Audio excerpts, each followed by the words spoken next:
Mayor चुनाव में उलटफेर करने वाली बीजेपी ने सोमवार को वार्ड कमेटी चुनाव में भी बड़ा उलटफेर किया है। 12 वार्ड कमेटियों में से बीजेपी ने 8 और 4 वार्ड कमेटियों में आम आदमी पार्टी ने चुनाव जीता है। आम आदमी पार्टी से अलग होकर बनी इंद्रप्रस्थ विकास पार्टी ने जिन 2 वार्ड कमेटियों में अपने प्रत्याशी उतारे थे वे दोनों हार गए। वार्ड कमेटी चुनाव में जीत के साथ ही स्टैंडिंग कमेटी गठन के लिए बीजेपी के पास बहुमत 10 और आम आदमी पार्टी के पास 7 का बहुमत है। मंगलवार को हाउस से चुने जाने वाले स्टैंडिंग कमेटी के एक सदस्य के लिए चुनाव होगा। कांग्रेस ने इस चुनाव से दूरी बना ली थी।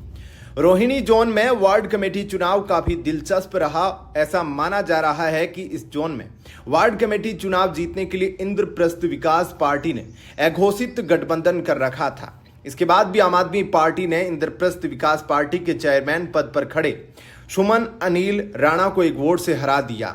बीजेपी ने चेयरमैन पद के लिए अपने किसी पार्षद को मैदान में नहीं उतारा था, लेकिन डिप्टी चेयरमैन पद के लिए नरेंद्र कुमार सिंह को मैदान में उतारा था।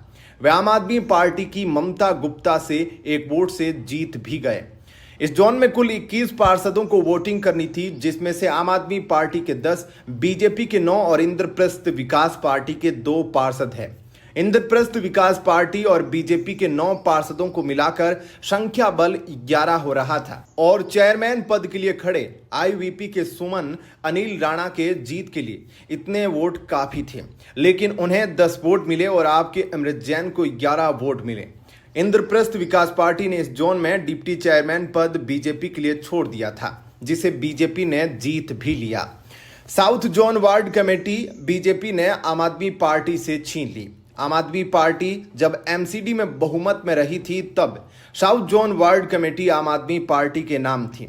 आपके पार्षद ही इस वार्ड कमेटी के चेयरमैन थे, लेकिन उनके विधायक बनने के बाद यह पद खाली हो गया था। सोमवार को चुनाव होने पर बीजेपी ने इस जोन में चेयरमैन और डिप्टी चेयरमैन दोनों पदों पर आम आदमी पार्टी को पटखनी दी। बीजेपी ने इस जोन से चेयरमैन पद के लिए उमेश सिंह और आम आदमी पार्टी ने पार्षद राजीव को मैदान में उतारा था। उमेश सिंह ने आपके चेयरमैन प्रत्याशी को 2 वोटों से हरा दिया।